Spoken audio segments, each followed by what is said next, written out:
It is National Epilepsy Awareness Month. If someone in front of you was having a seizure, would you know what to do? In a couple of minutes, you will. The Health Source podcast starts right now.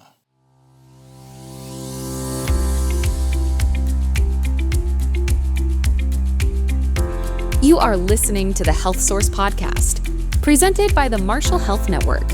Now here's your host, Rick. Hello again. Welcome inside the Health Source studios on the campus of Marshall University. This is the Marshall Health Source podcast brought to you by the Marshall Health Network. I am your host, Rick Lord. We appreciate you watching or listening on Spotify. And if you are, be sure to drop us a subscribe and like so we can keep these kinds of shows going for you. Can't do it without your support. And we can't do shows like this without the experts. So we brought in a good one today. A neurologist is in the house to talk about epilepsy, which affects about 3 million people in the United States. This is Dr. Samrina Hanif. She's a neurologist with the Marshall Health Network. Thank you so much for joining us today. Thank you so much, Rick, really for having appreciate me your time. here. I appreciate it. Before we get into the nuts and bolts of all of this, just briefly give us your background. What brought you into neurology? What got you to West Virginia and the Marshall Health Network?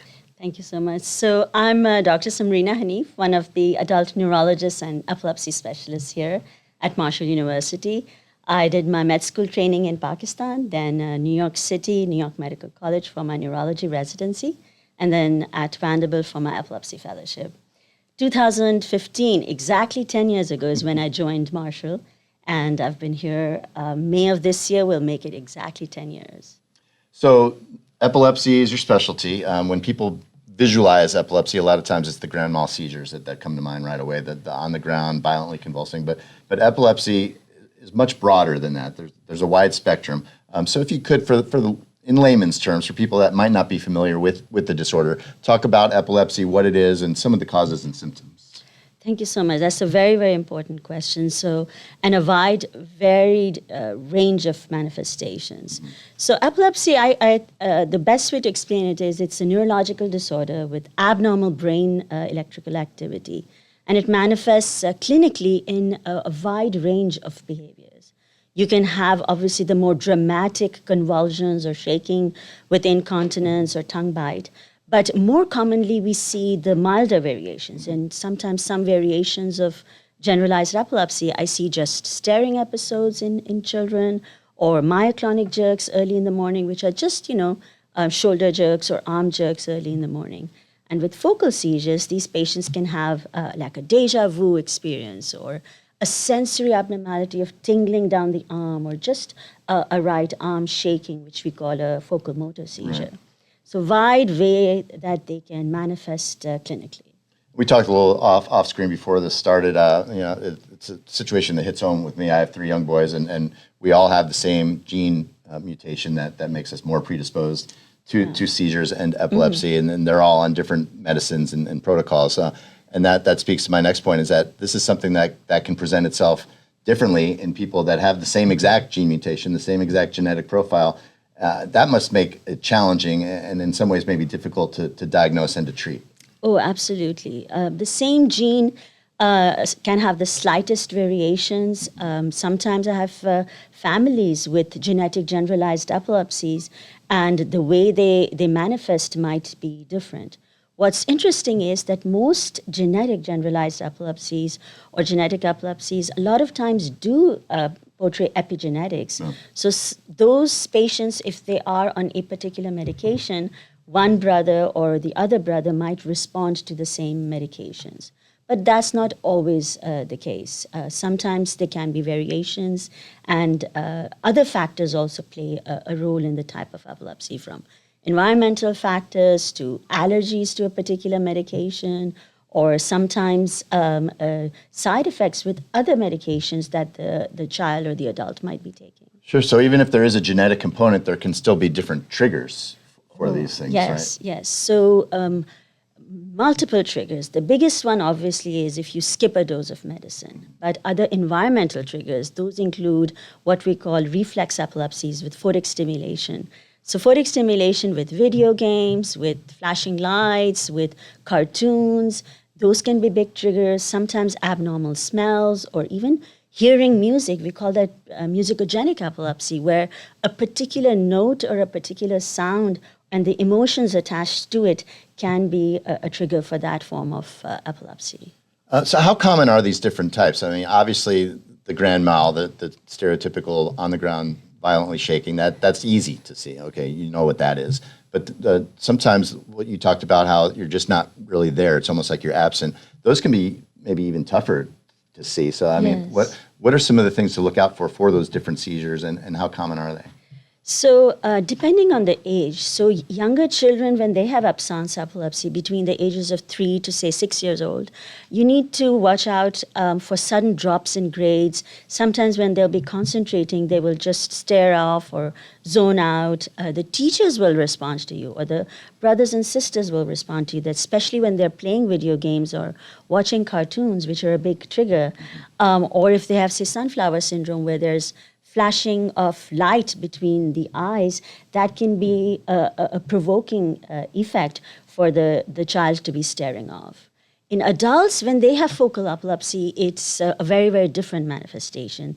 They can be very subtle, like a head turn to one side, or aversive eye movements to one side, or maybe just one arm shaking or jerking. Sometimes in the ICU, when we have patients with non-convulsive seizures, they can be just subtle features of just one eyelid twitching, or just altered consciousness or inability to respond to the environment, which can be just subtle features that I'll just pick up on my exam. So how is all of this diagnosed? I mean, going back to what you were talking about with kids in school, in this day and age, a lot of stuff comes back to ADHD. Oh, they have ADHD. So I mean, it would seem like this could be something that could be misdiagnosed if it isn't caught in the right way. So what is the process like to go about diagnosing it? If someone would come to you and be like, I think it's possible that my kid just had a seizure, I'm not really sure yet. How do you go about making sure that you can tell them the information that they need? So very, very, very good question, Rick. So when a person has a new onset seizure or one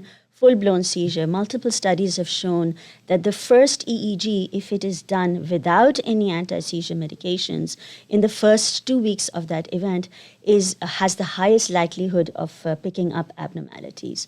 So our mainstay of testing is what we call a EEG, or an electroencephalogram. What that involves is multiple electrodes, at least 21 of them, all over the head, which are being referenced to either some central electrodes or to the ears, or to an average montage, which picks up these seizure discharges or abnormal sparks or electrical activity. If it is both parts of the brain firing, we call it generalized epilepsy. If it is just one part of the brain firing, we call it focal epilepsy. And that, in turn, then tells us what to do next. Do we go for genetic testing? Do we go for a spinal tap? Do we go for an MRI? Because each type of epilepsy will have a different workup. And it's one of those things where, as I said, something that's close to me, because we've dealt with it with all three of our boys.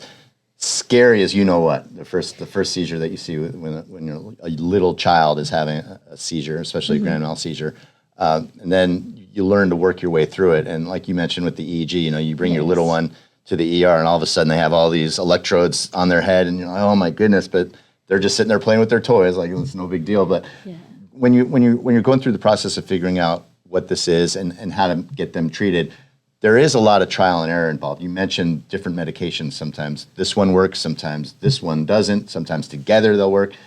That's got to be challenging as trying to figure out exactly what is going to work for each specific case. Absolutely. And being here at Marshall University, especially at a level 3 epilepsy center, I don't get the simple cases. Usually I get the ones that have been to the general neurologist before and have failed. That's why they come to the expert. Failed at least two medications. Yeah. So medication trials we keep on doing.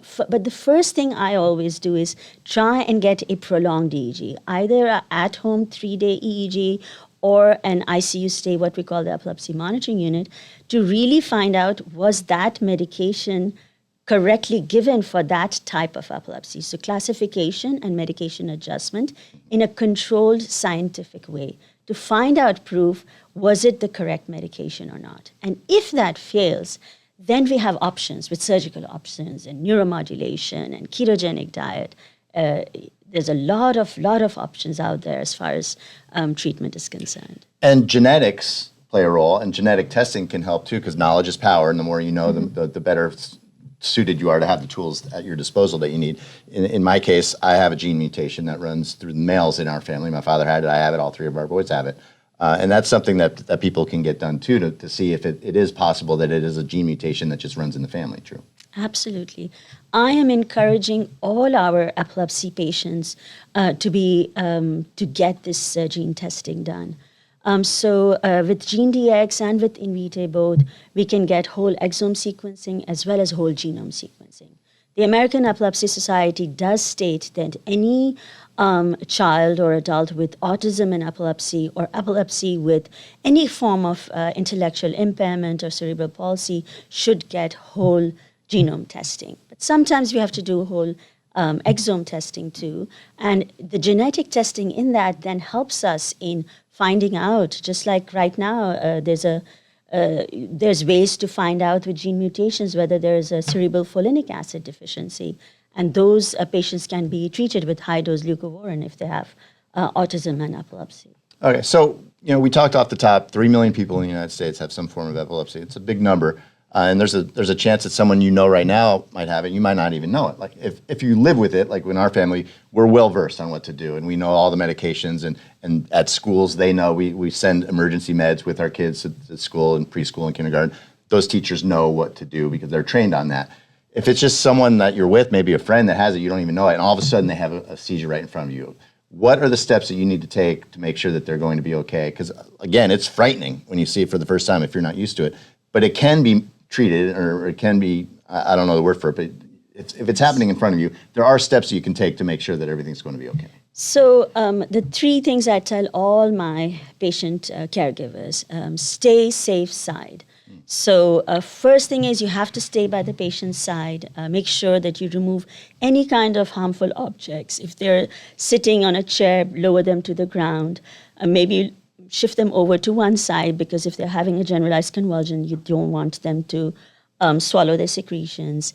To keep it in a safe environment, check for sometimes a seizure alert bracelet. Sometimes we have so many devices these days. A lot of my patients are on vagus nerve stimulators, so they might have a seizure stimulator device, and that you can swipe and stop the seizure with that magnet. So check for all of those things. Time the seizure. Stay by the patient, and then call 911 if it is a prolonged seizure. A lot of times, if these are kids or they have a seizure action plan in their school, we will have rescue medications. So now we have 2 rescue medications, intranasal diazepam and intranasal midazolam, which are both can be given just as a very fast nasal spray, and that can stop a seizure, which is a large convulsive seizure or repetitive seizures lasting more than 4 to 5 minutes. And for some of the little ones, there's even some in suppository form as well. Yes, but now the best thing is that they are approved for 3 years and older, and they're much easy to administer rather than suppositories. So if someone has a child or someone they love that does have epilepsy and they are on medications, some of those medications do come with side effects. What's the best advice you have for managing those side effects, and what are the typical side effects and how to work through that? So the best thing is, the most important thing is, and I have a very strong particular interest in women's health. So the major side effect that I worry about with a lot of my anti-seizure medications is teratogenicity. So any female of reproductive age who is not on a permanent form of contraception, I try to use the safe anti-seizure medicine.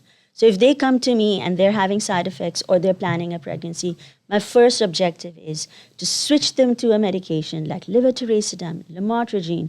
Latest trials just came out with lacosamide, or more than 50,000 patients, and almost 0 to 1% chances of teratogenicity. So these newer anti-seizure medications are targeted in such a way that they are not as harmful as the older seizure medications like topiramate and valproic acid and phenytoin, which caused so much harm. So I avoid interactions. I try to switch the medications around. And a lot of times, just today, I had a patient with tremors due to valproic acid, and I decreased the dose of the valproic acid, and hopefully when he comes back, the tremors will improve. Yeah. So it's a constant juggling game to try and switch medications. But the main thing now we have to think about is device therapy. neuromodulation. We have so many neuromodulation devices out there which don't have any of the side effects that medications do. And that's got to excite you when the technology advances to that point where we're coming up with these neurological fixes that are so targeted and non-invasive and can really focus on that part of your brain. Talk a little bit about that technology and why it's so exciting and where you see this going in the next few years. So neuromodulation has almost taken over epilepsy management now. When I first started out in my residency and fellowship training, we just had the vagus nerve stimulator. Right. Then came, the responsive neurostimulator, and back to back was the deep brain stimulator. So we have VNS, which is the vagus nerve stimulator. The programmer is placed in the anterior chest wall, and the nerve, the lead is wrapped around the left vagus nerve, and it gives impulses through negative feedback, and it stops the seizures. Deep brain stimulators, we've been using it for many years for Parkinson's, but now we use it in the bilateral antiothalamic nucleus to stop focal seizures. And the central median nucleus is being studied for generalized seizures. And the final device that we do have is the responsive neurostimulator, or what we call NeuroPace, and that's a closed loop system where actually the device and the leads are placed inside the brain to the seizure focus. And the generator is also placed underneath the skull. So what that does is, and it's the most sophisticated technology, not only is it stopping seizures, it's detecting seizures. So it detects the seizures, and when the patient comes back, we look at the data from the past 1 month or 2 months, say out of, 15 seizures, 12 seizures were stopped by the current of 1.5 milliamps, but 3 were not. So then I can tweak the current or the pulse width or the amplitude and then stop it. Wow, we just went so far past Neurology 101 right there. That was like upper class, like med school stuff right there. But valuable information and just fascinating where this is headed and how far we've come. And we were talking a little bit about the medications and finding how A might not work, B might not work, A plus B might work. Just from my personal vantage point, we dealt with that with one of our sons. The Keppra worked for one, perfect. Didn't work for the other child. We had to add Onfi on it before they found the right cocktail. And I think that speaks to what I'm going to say here, and I hope that you can concur, is if you're dealing with this in your family or a loved one has it, be patient, understand that it presents differently in everybody and that it takes time and sometimes trial and error to figure out exactly what's going to work for each specific person. And that's where the medical professionals can come in because you're so well trained on that it's not just a diagnosis for you, it's a personal connection that you have with these people and helping them navigate through this journey. Absolutely. And some of these patients might not be good options for just the neuromodulation. We have a focal resection also, and we have a trained functional neurosurgeon, Dr. Heather Pinkadova, who has done anterior and mesial temporal lobectomies for our temporal lobe epilepsy patients and successful outcomes for them. So when we find that particular focus of the seizure is in one part of the brain, and especially say if it's the non-dominant hemisphere or it is the dominant hemisphere, but language and speech and memory is not impaired, and it's just localized to one particular area, she can actually go in and do resection. The advantage of doing early surgery for that, and we are lucky and blessed to have such trained neurosurgeons here in Huntington, is that these patients then can go on, the ones who've had successful surgery, from 4 medications down to 1 over the course of 1 or 2 years. So that's what's happened to my last 2 patients, that we were able to taper off their medications and now they're seizure-free. That's fantastic. And one of them is actually driving again, so it's pretty incredible. That's awesome. Yes. It's something that we all take for granted, that's right? our ultimate goal. Yeah. We want our patients to do not think of it as a disability. They can get married, they can work, they can go back to driving, they can travel again. Just figuring out how to manage it. Yes. Now, I know that you're on the adult side of it, adult neurology. And there are a lot of differences between childhood epilepsy and adult epilepsy. And the protocols are different. Like with our kids, we bring them every 6 months because a lot of their medication is dependent on weight. And at that age, they're growing quickly. So the weights change, the meds change. For adults, when you grow out of that and you're basically around the same weight constantly, what is the protocol in terms of how often you would like to see them come back to check those milestones and to make sure that they're where they need to be. So a lot of my patients who are not doing well, I do tend to see them every three months or so. But the other ones who are very stable, who have found a regimen which causes the least amount of side effects and they're stable, I can even see them just once a year or so. But those who are still having seizures, or someone who had been doing well but ended up in an ER visit, or they came up with a new diagnosis, like say like I had one patient who was very stable on a seizure medication, but all of a sudden developed breast cancer, and then her cancer medications were interfering with her anti-seizure medicine. So then she requested to come back earlier, because then I had to switch within a month to something else, because we don't want the same enzyme induction and then the chemo to be ineffective. So we just have to, it's a juggling game. You have to have patient rapport, you have to have patient trust, and they have to be able to follow directions as well, check levels, make sure they take their medications, make sure they're not sleep deprived, make sure that they're not waking up late at night playing video games. Yeah. So a lot of these triggers are all dependent on following the doctor's directions and instructions, because the biggest fear that I have with epilepsy patients is SUDEP. So I think the past 3 years I haven't had a single patient with SUDEP, and I'll talk a little bit about it. But SUDEP stands for sudden unexplained death in epilepsy patients. This is completely unrelated to, say, a seizure due to drowning, or you have a seizure and then you hurt yourself or fall down the steps. This is unexplained, happens with patients with more generalized convulsions, and the biggest trigger for that is missed doses of medicine. If you skip a dose of medicine and a few dosages, you can have a big convulsion, and then these patients can suddenly pass away. So we want to advise them to follow directions ultimately. And it takes a village, right? And so this is something that it doesn't just affect the patient, it affects their families too that live with them and their loved ones that are constantly around them. And because of that, there's probably also an element of mental health involved in this. I mean, it can take its toll on families and on patients.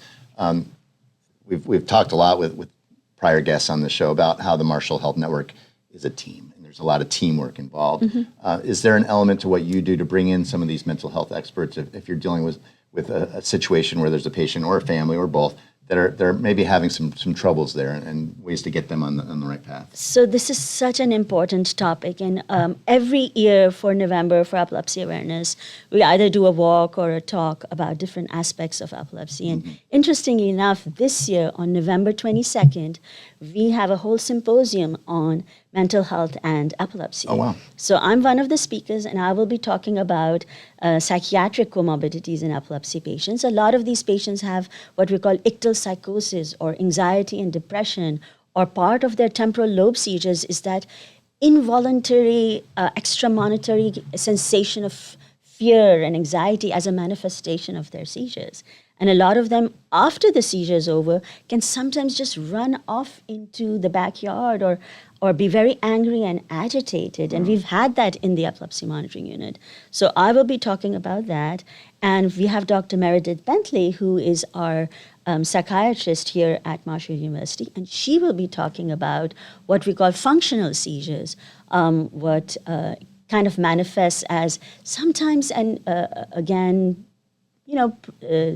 a psychiatric disorder with possible PTSD or some kind of depression, and then that is manifesting in functional shaking or episode of seizure-like episodes.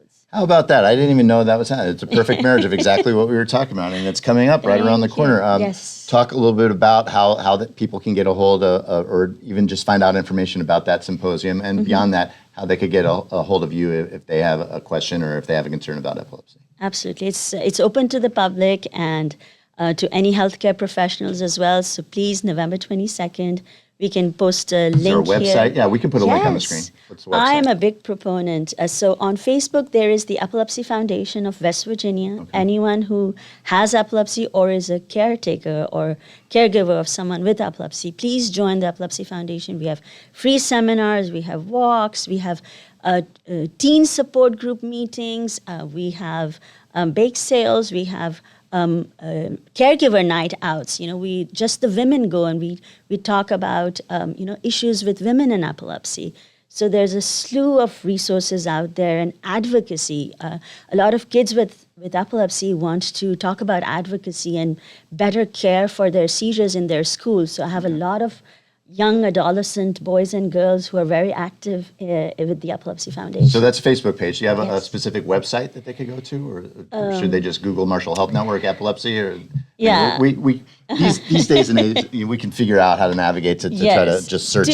Yes, I mean the Epilepsy Foundation Yeah. itself has a page in Perfect. itself, and the NIH has one, and Marshall Health has links to all the different providers. We have pediatric epileptologists, we have adolescent, we have adults, so a lot of people who are willing to go out and treat and help people with epilepsy. Well, we had Dr. Samrina Hanif in the house today. Thank you so much for your time. Great stuff. We appreciate everything that you brought to the table today, and to see you continue with your success with the Marshall Health you Network and so everything that you much. do for so many people. I appreciate it. So thank you, and thank you for watching and listening. We can't do this without your support as well. Again, if you are listening on Spotify, be sure to like and subscribe so we can continue bringing you episodes like this. And we hope to have another episode for you soon. For the doctor, I'm Rick Lord. Thanks so much for joining us. Until next Thank time, you. take care.